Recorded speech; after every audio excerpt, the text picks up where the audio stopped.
Welcome back to this latest episode of Japan's top business interviews. I'm your host, Dr. Greg Story, the president of Dale Carnegie Training Tokyo, Japan. And my special guest today is an old friend of mine, Noriko Silvester, who is the president, founder of Candlewick. Noriko, welcome. Thank you very much for having me. Yeah, I haven't seen you in the gym for quite a long time. We often meet in the gym, don't we? Yeah, the COVID makes me, Makes you nervous about going to the gym. Right. I understand that. So great to be with you, and thank you for hosting me in your office today.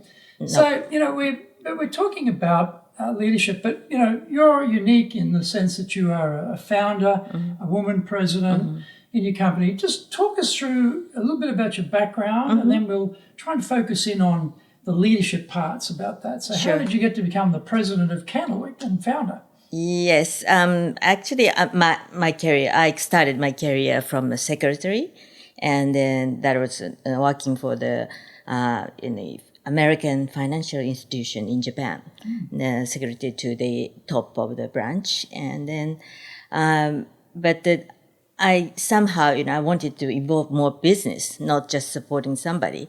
So I get into the sales field, and then I got in the cosmetics, Japanese cosmetic companies.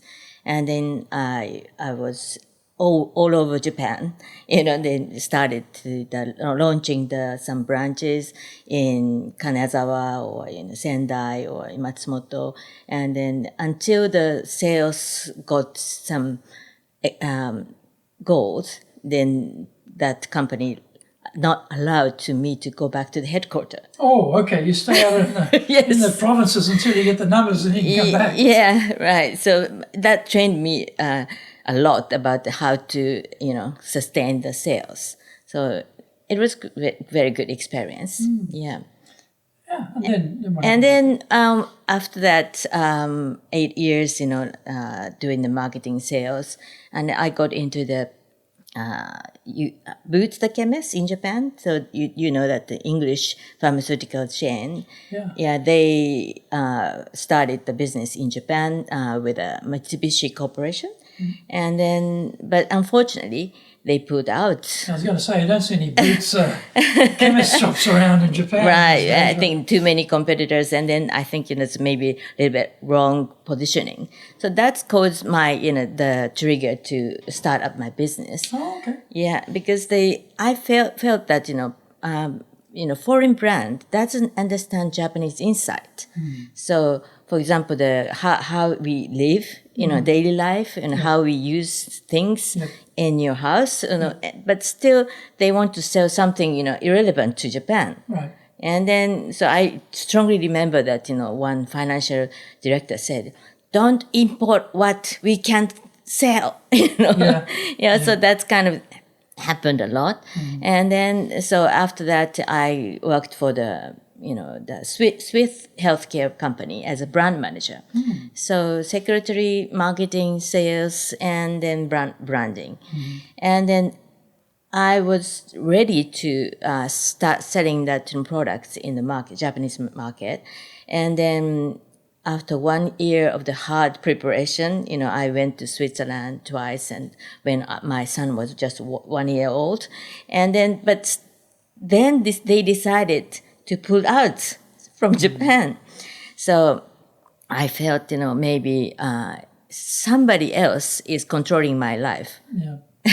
Then I should control my life. So that's why I started Candlewick. So why Candlewick? Why the name is unusual? Candlewick. Why did you choose that? You're founding your own company. You can pick any name in the world. Why did you pick that name? So my name is Silvester now. So got married with the English, and then so Silvester and company might be was the one of the choice, but actually I wanted to have something very, very special. And then that's from actually my husband's grandmother's original house called Candlewick House.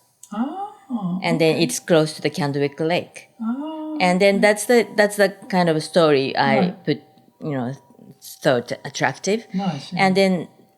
And then I actually, successfully put some story about Candlewick. Wick is the necessary thing to light on the candles that, to brighten your, Yes.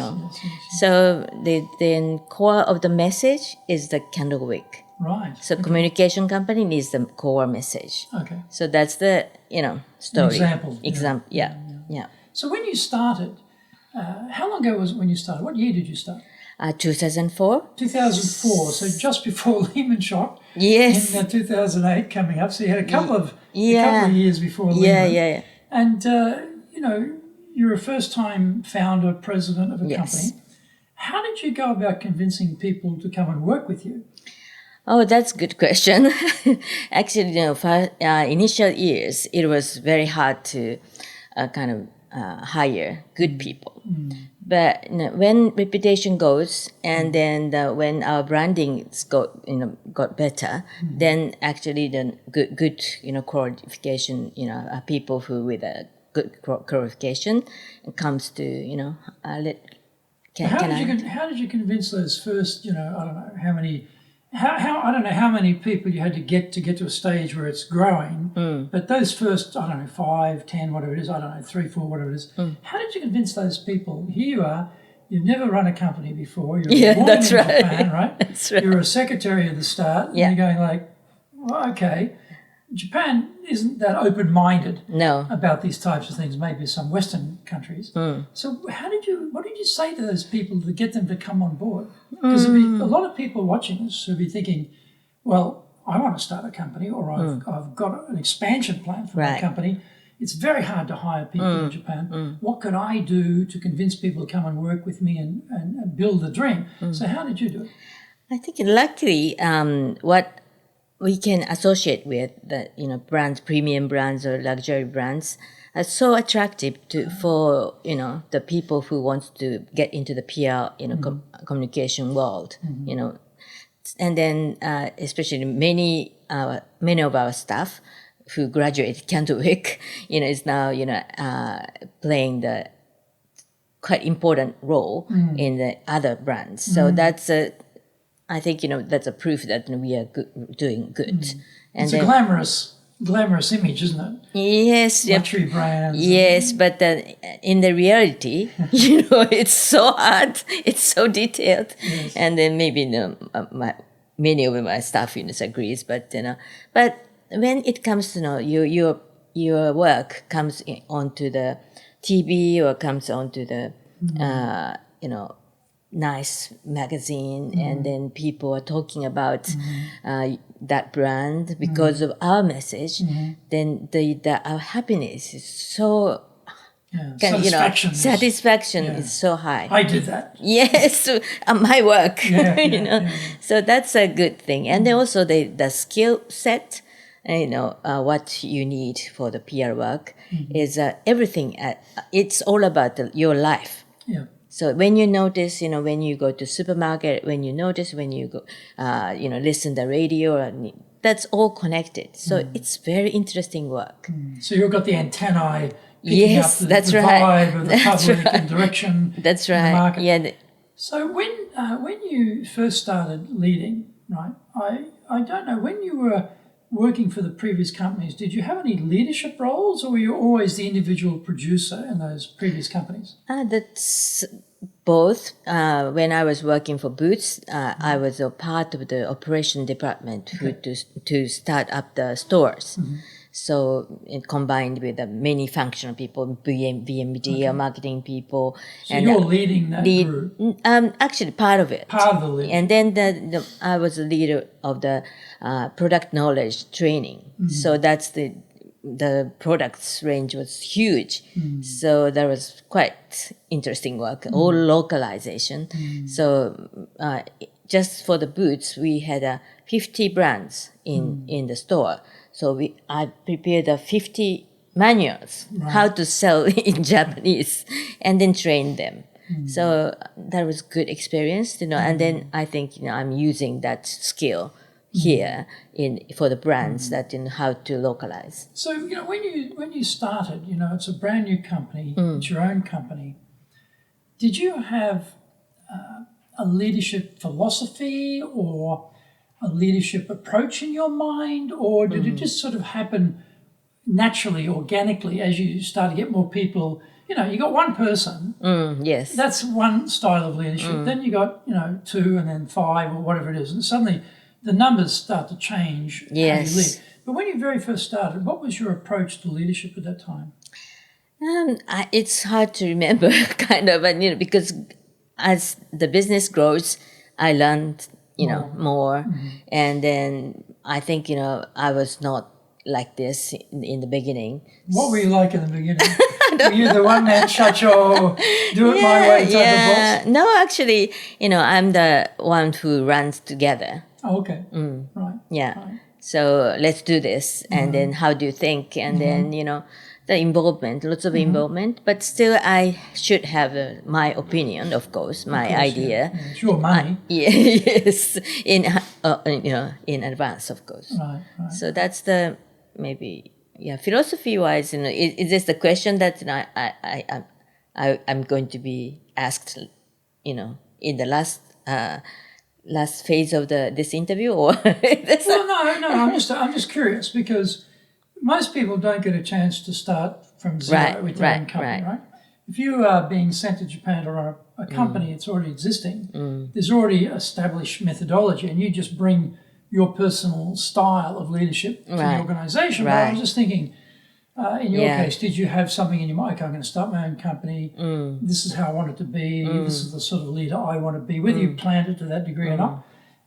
But just what did you find challenging in the first stages of being a leader? What was the sort of hardest things as a leader? Yes, I think that because I had to cultivate a new area for me as well. So I always had to learn. And then actually I had a good mentor who is Australian, and then he is in the communication field for a long time. So who is Australian actually, and then he taught me a lot. So we worked together after dinner, during dinner, and then after my work, and then so actually as a PR agency in Japan, we are very kind of exceptional. So we run by Japanese, but we run as a foreign, brand. Lifestyle, yes, lifestyle, and also the business, the service system is, almost foreign, company. Right. Yeah, like a big communication company. But the pricing is in the middle of Japanese and the big, communication company. Yeah. So one of the things, with any organization is to have a direction you want to go in. As the president, founder, you set the direction. You see, this is our strategy, this is our direction. That's fine. But then you've got to get people to come with you. Okay. So in terms of getting people engaged, what have you found that has worked well to get people engaged? Yeah, I think, that's part of the challenge. And then, but during this pandemic, actually, we all sat down and then got on the online, and then we discussed about our purpose, why we exist. This company can't. Why, world needs this company, even the tiny one. So that was a very good discussion, and then we reached that conclusion that we are doing this communication design, company service to lead people to have a chance to rethink about your perception, and then also try new things, and then enrich your well-being. So that's the kind of our communication, our purpose of this company, and which means choosing right food or choosing right cosmetics for you makes you happy, right? And it enrich your well-being. So it's the company purpose, crossover to individual purpose. So that's the, I think, main thing that we found it's very good way to engage staff or, everybody the same. Even myself with the same purpose. So it's unity of purpose is very clear. Yeah. So how do you reinforce that? For example, many Japanese companies have like a chore meeting in the morning. The whole team gets together. They discuss, whatever's happening that day. Do you have that type of institutionalized system where you have your vision, mission, values, all that sort of stuff? Do you have that type of structure in the company, or is it not like that? Yeah, we have vision, mission, and then also this purpose. So if I go next door right now, all the team, I notice the team are next door working, right? If I go next door and I say, hello, I'm Greg Story, I'm doing an interview with the boss. What's the vision of Candlewick? And what's the mission of Candlewick? What are the values of Candlewick? Will they be able to tell me? Yeah, I think so. Maybe half of them. Half of them, okay. In English. Well, okay. Of course. Yeah, but not that strictly pushing that way. But I think those things is something you feel, not just memorize. So if they feel that happiness through working here, then that's only thing I think. Just framework as a mission or Well, we were a training company, obviously, so we often go to the client's site, their office, and often doing leadership training and middle managers. Yeah. And often on the wall, beautiful, framed vision, mission, values, it's all there. And I go in, I pick it up off the wall, I take it off the wall, I turn it around, and I say to these 30 managers, okay, what's the vision of this company? Quiet. Nothing. Okay. Okay, what's the mission? Nothing. Okay. There's usually about 5 values. What are the values? 30 people, they usually come up with 2, maybe 3 of the 5. They never get the whole 5. Right. And I asked them, well, if you can't remember this stuff, how do you live it? Yeah. And the top management in the executive suite are designing all this stuff, imagining that from the top of the organization to the bottom, everyone's on the same page. They all understand the vision, mission, what are the values. We're all living this together. But the reality is, in the big companies, it's not like that. Right. People at the bottom have got no idea what the purpose is, what the mission is, vision, etc.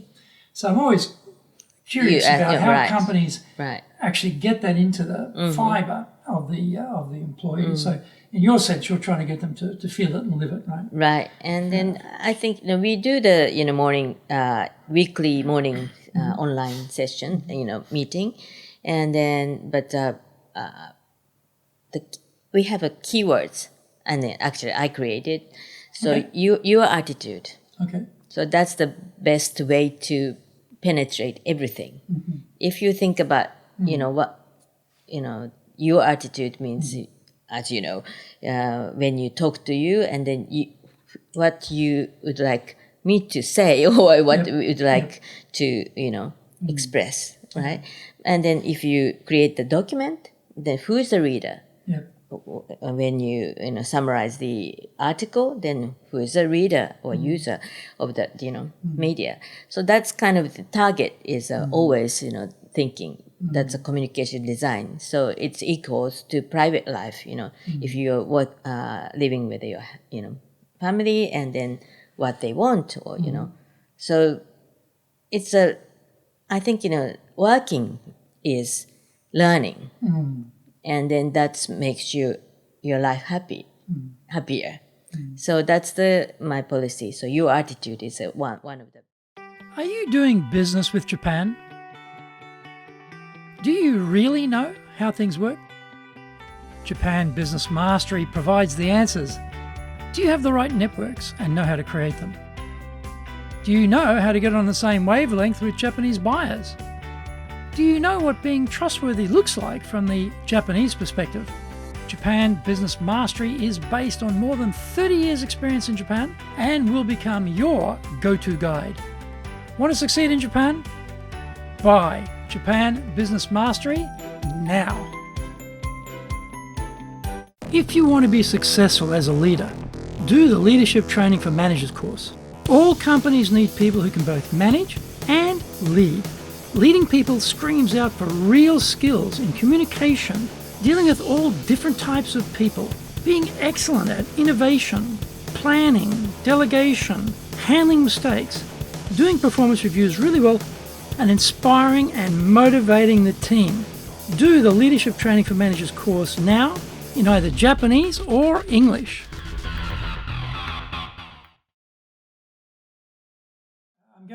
I'm going to give you these two books in a moment. Yes. This one is a Japanese translation of Japan Sales Mastery. Mm-hmm. And in that book, I talk about your kokoro gamai, which is the intention. Right. Your intention. What's your intention in sales, right?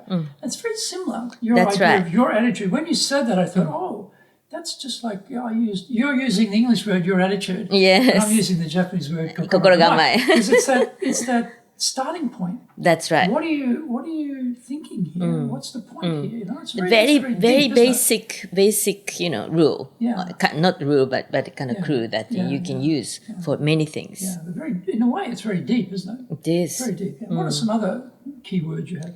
And then balance. Balance, okay. So, when you want to do something, and then you have to think about your attitude, but if you don't have your opinion, then it means nothing.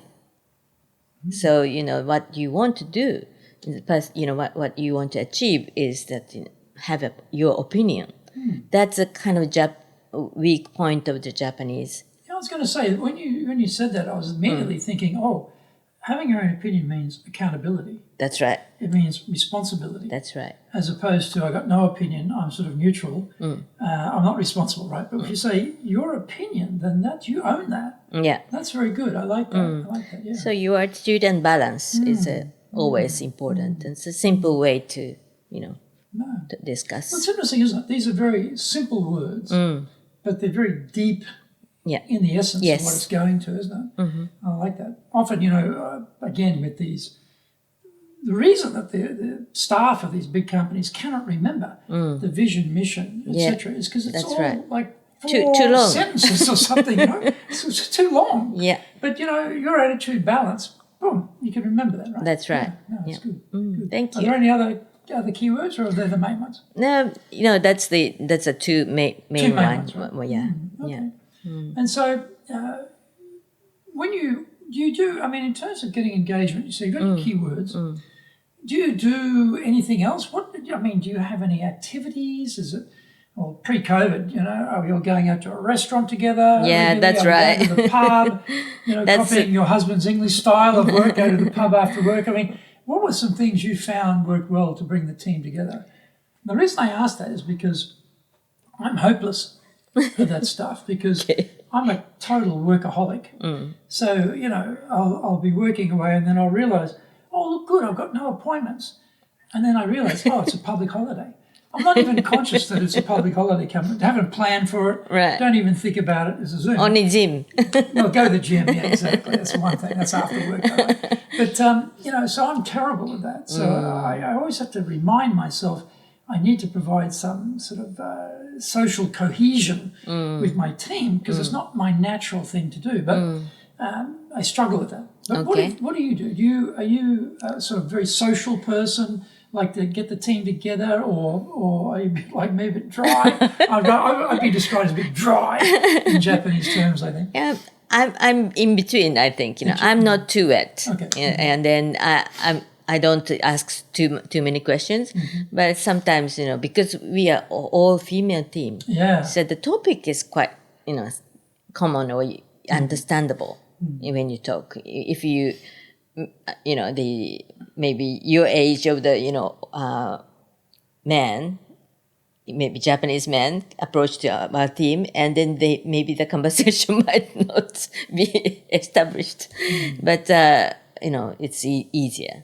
Of course, I think there's some gap in generations, but I think actually for younger staff, I'm the mother's generation. So some common points that lifestyle and selection of the brands, or how to live, or where to travel, or that's kind of common topics helps. It's interesting you should say that, because I just realised that I finally have some young staff. For a long time, the average age was way up high, and then in an absolute genius strategic move, I hired 4 people in January of 2020. Yeah.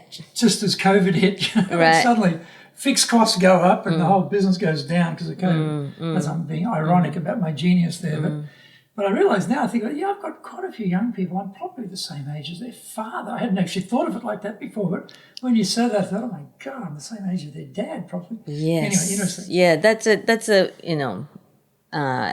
good way to think about what's the gap and what's the understanding. Yeah, and so are you doing any sort of team? Do you sort of do team building or have any sort of activities like that here? Or, I mean, in normal times, would you do? Yeah, sometimes we use the outside unit, of course, in your service as well, and then, but no, we are not that rich, so we can't keep going. But anyway, and then, and also myself, I was, when I started my career in sales, I followed Dale Carnegie's book. Thank you. It's another game, Hitogokasu. Yes, How to Win Friends and Influence People. Yeah. Yes, and then maybe several books, series. So that's right. Yeah, so I basically, my backbone is like that. Thank you. Yeah, it is very helpful still. And actually, it's true. I think I meet so many business people in Japan who say that when they were younger, their boss recommended or a family member recommended the book, and it became a sort of staple, standard, classic book for them in terms of people relations, communication, that type of thing. And so when we think about one of the requirements for creativity is that people could care. If you don't have that engagement, then who cares about making the business better? There's no involvement. Right? So if you've got the engagement, then you have the potential to get creativity. How do you go about encouraging creativity inside your team?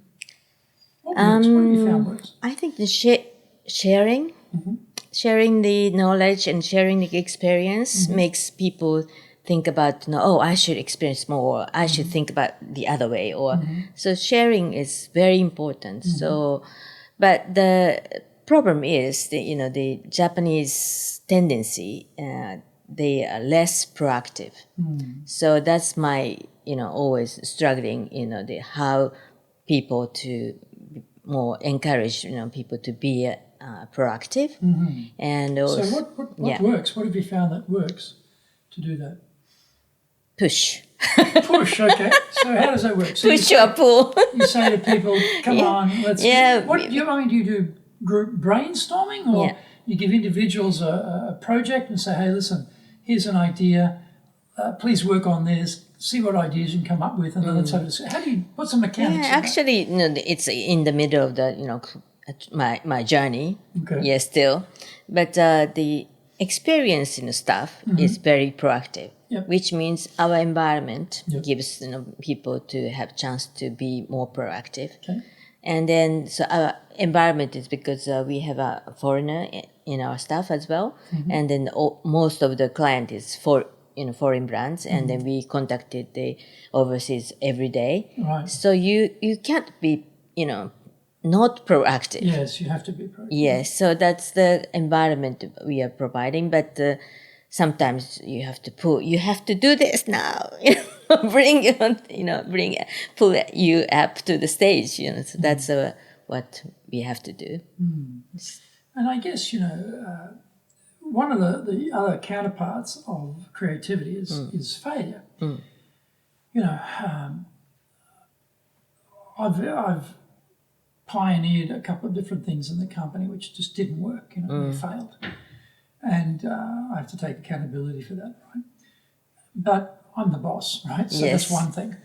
But when staff fail, how do you treat failure? Because on the one hand, if you say, okay, be creative, be proactive, there's a risk in that. And Japanese, in my experience, love to be in the comfort zone. They like to be right where they're comfortable, where they know how to do it. They're not going to make an error. This is a no defect, no mistake culture, right? So they're right in their comfort zone. And to encourage people to come out of that comfort zone and take the risks in Japan is not very easy. People are reluctant to do that. Right. So it all comes down to these days we have these cool terms like psychologically safe environment. Right.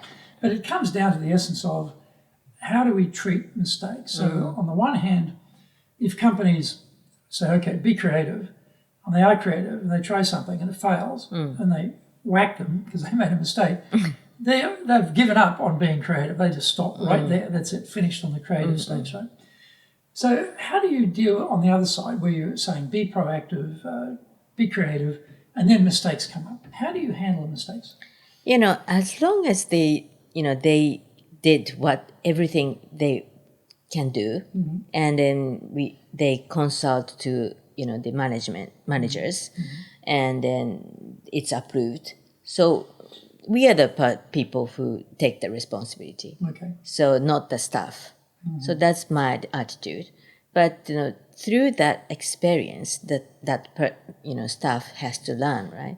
So if they are not showing the attitude that they are not learning and just skip, sorry, it was mistake, just a light, mood. Moshiwaki arimasen. Just a I'm word. Sorry. That's I'm not gonna permit that attitude. So I would be very severe that and then maybe. So that's coming back to your attitude, isn't it? That's right. If you take a very light attitude to the mistake, which means, oh, I'm sorry, no accountability, right, and no responsibility, then that's quite different to look, this didn't work.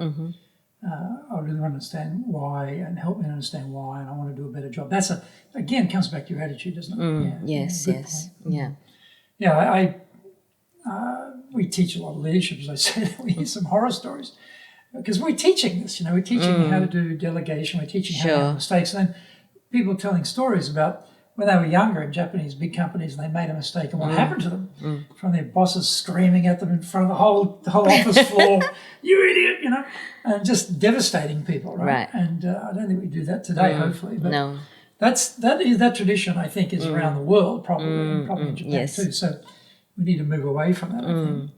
Yeah, but for Japanese, being out of box is quite requires to be brave. Yeah. So to maybe we can appreciate how they can be brave, and then also, but at the same time, this is a business. It's not the schoolwork. So you have to be responsible as well.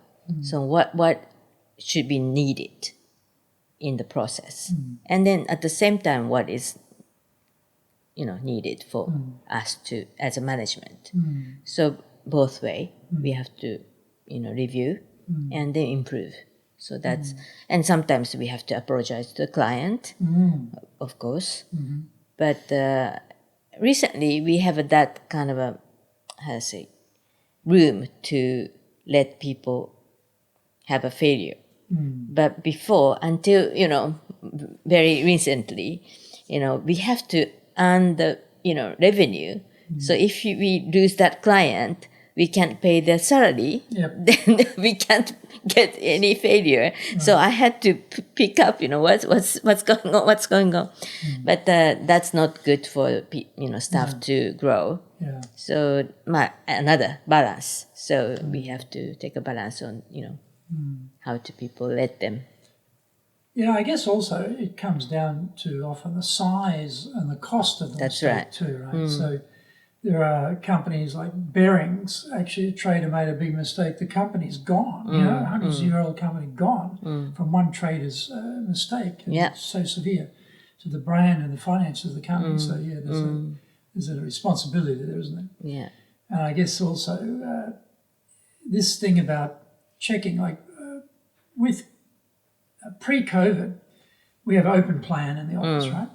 So I'm there, they're all there. I can see them all. I can hear what's going on, I can, hey, have you got that? I can tell them, straight away. Now it's remote. And it's been 2 years of this, right? Basically, we had a very short period last year before Omicron, when it was like down to 7 cases a day in Tokyo, where we came back to the office for the sales team. Right.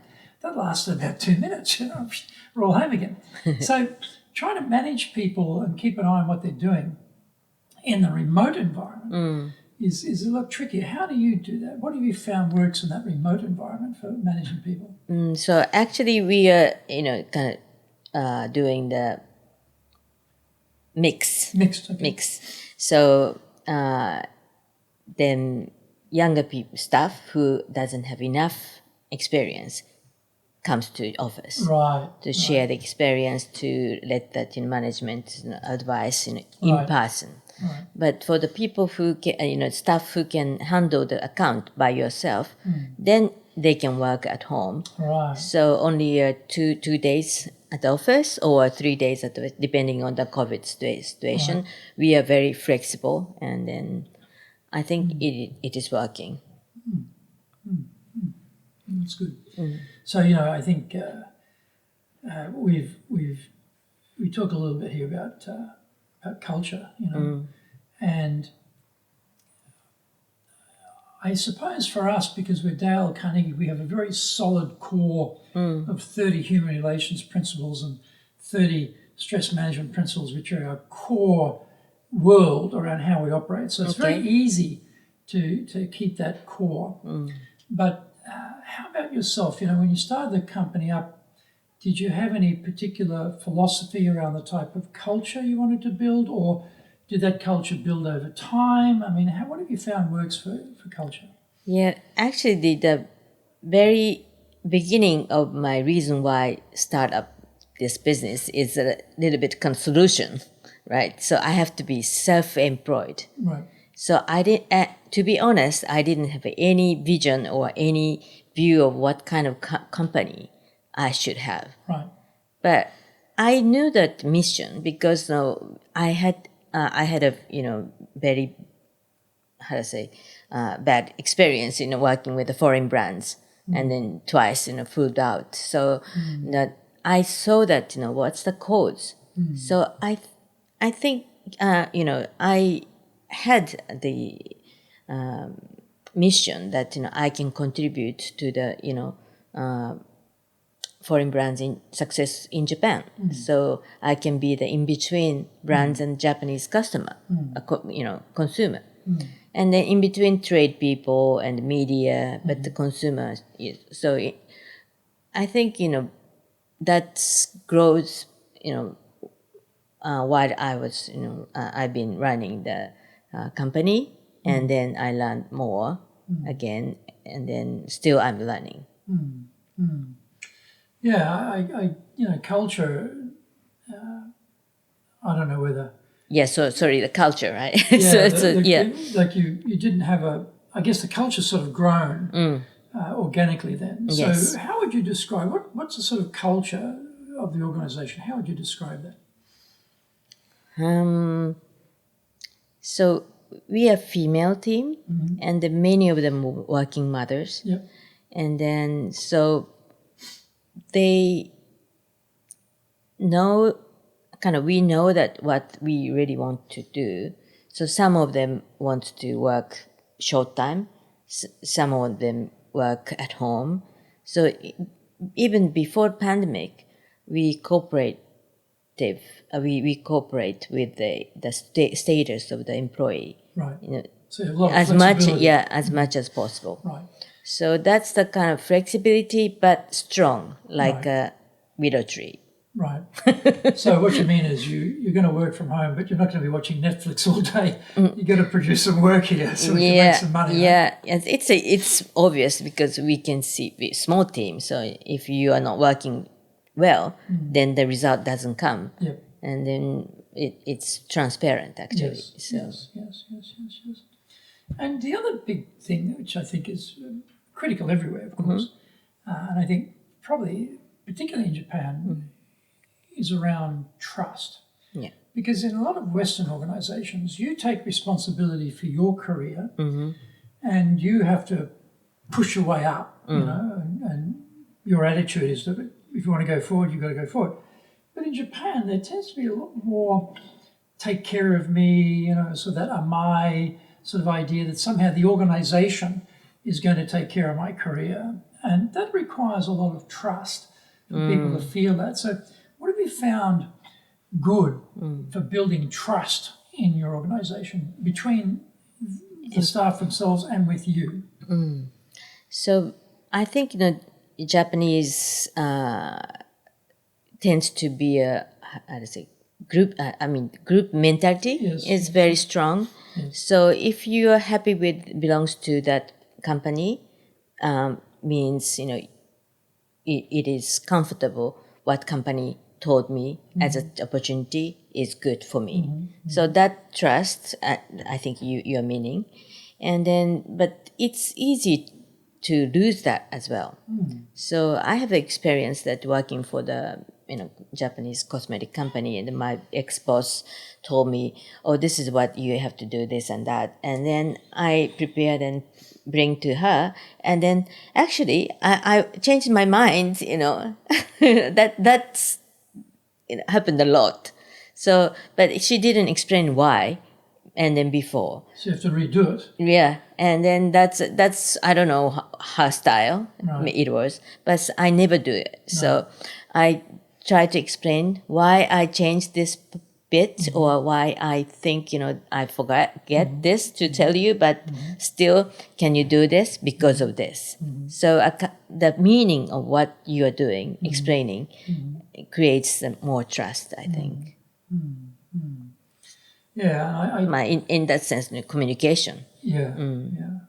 Well, I think trust is, as you say, it's hard to earn and hard to keep, isn't it? So you're a way to communicate and be consistent. Like she wasn't consistent, right? I want you to prepare this. Oh, thank you, but actually I don't want that now. I want this over here. Yes. Oh, what? Right. I can imagine I wouldn't last very long in that situation myself. Right. Yeah. That'd drive me crazy. That'd drive me crazy. So if we think about, there are a lot of people who are sent to Japan to run organizations. One of the reasons for this podcast is I was thinking about if you were sitting outside of Japan and you're going to be sent to Japan, how would you find out how things run here? How would you know? How would you research that? So when you go on YouTube, and you get a lot of stuff on how to present your meishi, your business card. Right. But there's not much help beyond that around, okay, this is how things work in Japan, how people lead. And I thought, well, this would be a good idea to have the podcast to give that sort of information. So if you're going to give some advice to someone who doesn't speak Japanese, don't know Japan, they're going to be sent to Japan by their organization to run the operation here, what would be some advice you'd have for them? I think mainly I have 4 area. That one is, just tell them, to understand Japanese is default is in the box. Okay, stay in the comfort zone. Yeah, comfort. So that's a default. So to get out of the box, you have to say something. Allow them to get out of the box. You may go out of the box. That kind of attitude. Permission, or always. Risks. That's right. I support you. Yeah. Let's go forward. Yeah. That's right. That's the one thing, and then the second thing is maybe it's good to have a mentor, a Japanese mentor who is leading some organization or foreign leaders who are in Japan for many years. Yeah. So that's another thing. And then recently I found a very good book about Japan. I think I'm going to read your book as well, but the title is what's that? Making Rules, Breaking Rules. Ah. Do you know that? Is it written about Japan? Yes. No, a whole world. Oh, it's a global. Yeah, but but it's written about, it is writing about Japan as well. Okay. Yeah. Okay. Japan has a tight culture. Yes. So and then other, roots culture, comparing, and then so it applies not for Japan, but some other, cities or country you can be. Yeah. But it's related to your religion or some customs or maybe disaster. That kind of thing is written. So it's very interesting. Yeah. I wrote a book called Japan Business Mastery for the people who are coming here to understand how things work here, to try and give them some insight, in addition to this podcast, right?